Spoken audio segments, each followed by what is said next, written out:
Hi friend, আবার তোমাদের কাছে ভিডিও নিয়ে চলে এসেছি।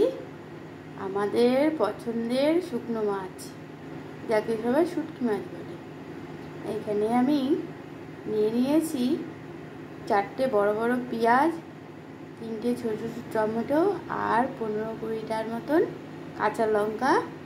আর এখানে নিয়ে নিয়েছি রসুন ছোট ছোট 3টে। এখানে বেগুন ছোট ছোট করে কিউব করে কেটে নিয়েছি 2টো।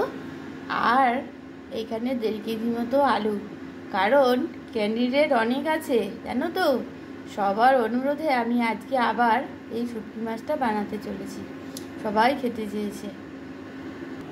এবার লঙ্কাগুলো সব, আর লঙ্কা, টমেটো আর রসুন আর কিছুটা পেঁয়াজ আমি ব্লেন্ড করে নেব।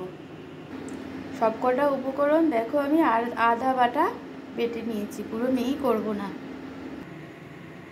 পরিমাণ মতন তেল দিয়েছি, তেলটাও গরম হয়ে গেছে। এবার আমি ফোড়নের জন্য পেঁয়াজ আর 4টে কাঁচা লঙ্কা চিড়ে দিয়েছি।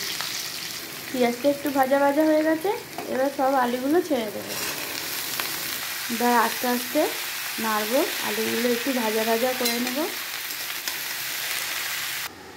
আর তোমাদের আসল ব্যক্তির সাথে দেখা করিয়ে দিই।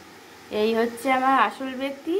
ফুটন্ত গরম জলে একদম ভালো করে রগড়ে ভিজিয়ে রেখেছিলাম, তারপরে ভালো করে রগড়ে তুলে নিলাম। নিয়ে এবার মশলার সাথে কড়াইতে দেব।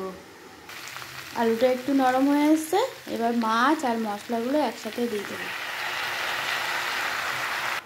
এখানে গুঁড়ো মশলা নিয়েছি স্বাদ মতো নুন 2 চামচ, বড় চামচে 2 চামচ নুন, 2 চামচ হলুদ আর 2 চামচ কাশ্মীরি লঙ্কার গুঁড়ো।